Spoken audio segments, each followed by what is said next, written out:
పొరపాట్లు రావడం, తెలియకుండా ఏదైనా తప్పు చేయటం, అనుకున్న పని అనుకోకుండా ఎక్కడైనా చిన్న చిన్న పొరపాట్లు చేయడం అనేది సహజంగా మన ఎరుకలో లేకుండా జరిగే అవకాశం ఉంది. అంటే ఏదైనా ఒక పొరపాటు జరగచ్చు, ఏదైనా తప్పు జరగచ్చు. ఒక మాట అధికంగా మాట్లాడి ఉండొచ్చు ఇతరులతో వ్యవహరించేటప్పుడు. అదేమీ అంతకుముందు ఆ వ్యక్తి మీద ఒక దురభిప్రాయం గాని, ఒక కక్షపూరిత వైఖరి గాని మనసులో ఉండే అవకాశం తక్కువ. సహజంగానే కొన్ని పొరపాట్లు జరిగే అవకాశం ఉండొచ్చు. అలాంటి ప్రవర్తన దోషాలు గాని, లేదంటే అనుకోకుండా వచ్చే కొన్ని మానసికమైనటువంటి మాటలు గాని, లేదంటే ఒక చర్యలు గాని, తీవ్రమైన సమీక్ష చేయటం అనేది అంతగా కరెక్ట్ కాదు. అంటే ఒక చిన్న పొరపాటు జరిగినప్పుడు దానికి సంబంధించి తీవ్రమైనటువంటి చింత అనేది పొరపాటుకి సంబంధించిన నష్టం కన్నా కూడా ఈ తీవ్రమైనటువంటి ఆలోచన శరీరానికి కానీ, మనసుకు కానీ నష్టం చేసే అవకాశం ఉంది. మన దైనందిన జీవితంలో అనుకోకుండా చేసే పరిస్థితి, అనుకోకుండా జరిగే పరిస్థితి ఉన్నది అని మనకు అనుకున్నట్లయితే దానిని ఆ స్థాయి వరకే ఆలోచించాల్సిన అవసరం ఉంటుంది. ఏదైనా ఒక చిన్న పొరపాటు జరిగినప్పుడు ఆ పొరపాటు గురించి పొరపాటు చాలా చిన్న స్థాయిలో ఉండొచ్చు. కానీ దాని గురించినటువంటి తీవ్రమైన ఆలోచన చేయకూడదన్నదే మనం చేయాల్సింది. అంటే ఒక పొరపాటు జరిగినప్పుడు దాన్ని దాటి ముందుకు వెళ్ళాలి. దాన్ని దాటి ముందుకు వెళ్ళకుండా ఆ పొరపాటు దగ్గరే అక్కడే ఆగిపోయి కాలం స్తంభించిపోయినట్టుగా మనసు కూడా స్తంభింపచేసుకొని దాని గురించే ఆలోచిస్తూ, చింతిస్తూ, బాధపడుతూ ఉండటం అనేది కరెక్ట్ కాదు. మానసికమైనటువంటి చైతన్య రీత్యా. ఏదన్నా చిన్న పొరపాటు జరిగి ఉండొచ్చు. అతి జాగ్రత్తగా ఉండే వ్యక్తి చిన్న అజాగ్రత్త పని చేయొచ్చు. లేదంటే ఎప్పుడూ కరెక్ట్‌గా ఉండే వ్యక్తులు అనుకోకుండా చిన్న పొరపాటు చేయొచ్చు. అలాగే ఎప్పుడు ఇతరులను గౌరవించే వ్యక్తులు ఎప్పుడైనా ఒకసారి పొరపాటు చేసి ఉండొచ్చు. ఇలాగ దైనందిన జీవితంలో అనేకమైనటువంటి చర్యల్లో ఏమరపాటుగా ఉండడం, లేదంటే సరైన ఆలోచనా క్రమంలో ఉండడం, కొద్దిగా వేరే ఒక దాని గురించి ఆలోచిస్తూ ఉండడం, ఏది ఏమైనప్పటికీ కూడా ఒక చిన్న అనుకోని పొరపాటు అక్కడ జరిగే అవకాశం ఉన్నప్పుడు దాన్ని అధిగమించి మనసుకు ముందుకు వెళ్ళాలి తప్ప అక్కడే ఆగిపోయి స్తంభించిపోకూడదు. ఆలోచన దాని చుట్టూనే తిరగకూడదు. ఎందుకంటే అది అంత ప్రాధాన్యత కలిగిన విషయం కానప్పుడు మనం ఆ విధంగా ముందుకు వెళ్ళాల్సే ఉంటుంది. చాలా అతి చిన్న విషయాలను కూడా తీవ్రంగా ఆలోచించడం అనేది అది మానసిక వ్యధకి గురి చేస్తుంది. చిన్న విషయాలనే మనం బాధపడే విషయాలుగా మనసుకి మలిచినప్పుడు, పెద్ద విషయాలు వచ్చినప్పుడు మనసు స్పందించని ఒక విచిత్రమైన పరిస్థితికి వెళ్ళిపోతుంది. అంటే అది చిన్న నష్టాలుగా స్పందించే పరిస్థితి వస్తుంది. దానికి అదే నేర్పాం మనం. ఉదాహరణకి ఓ వస్తువు మనం రోజు ఒక చోట పెడతాం. ఒకరోజు పొరపాటున అక్కడ పెట్టాం.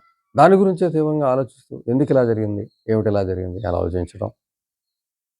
సరే మనం హడావుడిగా బయలుదేరేటప్పుడు మనం రోజు ఎదురు చూసుకునే అలవాటు ఉన్నప్పుడు, ఆ నమ్మకం ఉన్నప్పుడు, అప్పుడు ఏదైనా మనం పొరపాటున అనుకోని ఎదురొచ్చినప్పుడు మనం వెనక్కి తిరగడానికి టైం ఉండదు. టైం అప్పటికే అయిపోతూ ఉంటుంది. అప్పుడు వెళ్ళకపోతే కుదరదు. అలాంటి సమయంలో ఆ విషయం గురించి ఏమైనా జరిగిపోతుందేమో తీవ్రంగా ఆలోచించడం. అలాగే ఏదైనా పెళ్ళిళ్ళకి కానీ, ఏదైనా పార్టీకి వెళ్ళినప్పుడు గానీ, అక్కడ ఏదైనా తిన్నప్పుడు, అక్కడ ఏదైనా తాగినప్పుడు వాటి గురించి తీవ్రమైన ఆలోచన. అవి నీళ్లు సరిగ్గా శుభ్రంగా ఉన్నాయా? లేకపోతే ఇవి ఫుడ్ కరెక్ట్‌గా వండారా? ఏమన్నా నిలవున్నాయా? ఈ రకమైనటువంటి తాగేసిన తర్వాత అక్కడ అనివార్యం ఇంకా. పెళ్ళికి వెళ్ళినప్పుడు ఇంక వాళ్ళు అవే నీళ్ళు పెట్టినప్పుడు అవే తాగాల్సి ఉంటుంది. అలాంటి చోటకి మనం నీళ్ళు పట్టుకెళ్తాం. అక్కడ వాళ్ళు ఏవైతే ఇస్తారో అవి తాగవలసి వస్తుంది. అలాంటి నీళ్లు తాగి, లేదంటే అలాంటి ఫుడ్ తిని, దాని గురించే తీవ్రంగా మదనపడుతూ, గంటల తరబడి ఆలోచిస్తూ, ఆలోచన స్తంభింపజేయడం కరెక్ట్ కాదు. అంటే ఒకవేళ ఆ నీళ్ళలో ఏదైనా దోషం ఉన్నా, ఆ ఆహారంలో ఏదైనా దోషం ఉన్నా, అది చేసే అపకారం కన్నా కూడా ఈ తీవ్రమైనటువంటి ఈ చింత, ఈ ఆలోచనే శరీరానికి కానీ, మనసుకి కానీ అపకారం చేస్తుంది. ఇంగా ఏదైతే మనం చేసిన పొరపాటుందో, ఆ పొరపాటు వల్ల జరిగే నష్టం కన్నా గూడా, ఆ మానసికమైనటువంటి వేదన, తీవ్రమైన ఆలోచన నష్టం కలిగిస్తుంది. అది మనం గుర్తించాలి. ఒక చోట మనం జరిగినప్పుడు దాన్ని అధిగమిస్తూ ముందుకెళ్ళిపోవాలంతే. పరిణామాలు మనం ఎదుర్కోవడానికి సిద్ధంగా ఉండాలి. అవి చిన్న చిన్న పొరపాట్లే ఉంటాయి కాబట్టి. అతి చిన్నది. ఈ నీళ్లు తాగడం, లేదంటే ఒక చోట ఏదో రావటం, లేదంటే ఒక చోట ఒక వస్తువు ఇంకో చోట పెట్టుకోవడం. అతి చిన్నవి దైనందిన జీవితంలో జరుగుతూ ఉంటాయి.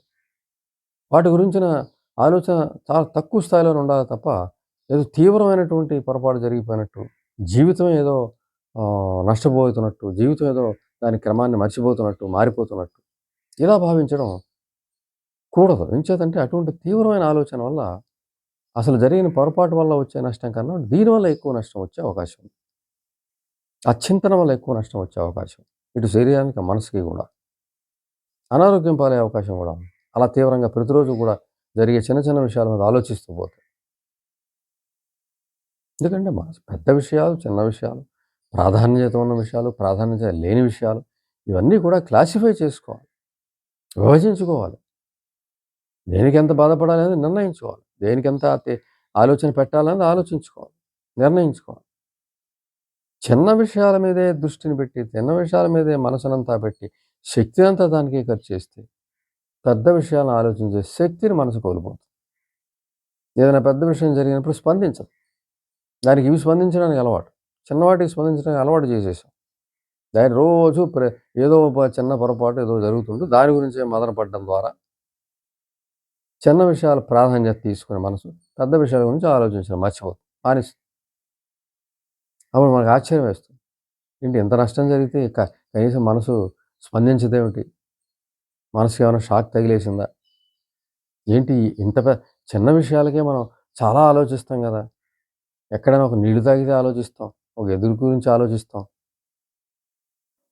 ఏదైనా ఎవరైనా ఎక్కడన్నా గుడిలో ఏ ప్రసాదం, ఏ తీర్థమో పెట్టినప్పుడు గబుక్కున చెయ్యి చాపేసి తాగేసి తర్వాత అయ్యో! ఎక్కడెక్కడ ముట్టుకున్నామో ఏమిటో ఇన్ని ఆలోచించే మనము పెద్ద విషయం వచ్చినప్పుడు స్పందించదని ఆశ్చర్యపోతాం మనకి మనమే.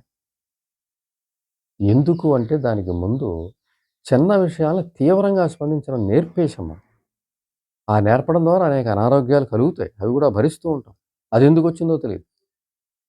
ఈ తీవ్రాతి తీవ్ర ఆలోచన వల్ల వచ్చిందనే విషయం మనం గుర్తించాం. మనసుకి నిరంతరమైనటువంటి శిక్షణ ఎందులో జరుగుతుంది? అతి చిన్న విషయాలకి అతి పెద్దగా స్పందించడం అనేది నేర్పేస్తున్నాం. తద్వారా అతి పెద్ద విషయాలు జరిగినప్పుడు అది అతి చిన్న స్పందనే. అది స్పందించడానికి అలవాటు పడుతుంది. అసలు ఊహించదు కూడా. దానికి ఆ ఊహించే శక్తి కూడా ఉండదు. ఆ పెద్ద ఏదైనా పెద్ద పొరపాటు జరిగినప్పుడు స్పందించే మనస్తత్వం లేని పరిస్థితిగా మారిపోతుంది. దానికి అలవాటు లేదు. దానికి ఆ శిక్షణ లేదు. చిన్న విషయాలకు స్పందించే క్రమశిక్షణలో అది ఇమిడిపోతుంది. ఆ బాధపడడం, ఆ తీవ్ర ఆలోచన చేయడం, ఆ ఓవర్ థింకింగ్ ఇవన్నీ కూడా చిన్న విషయాల గురించి ఆలోచించడానికి అలవాటు పడిపోతుంది.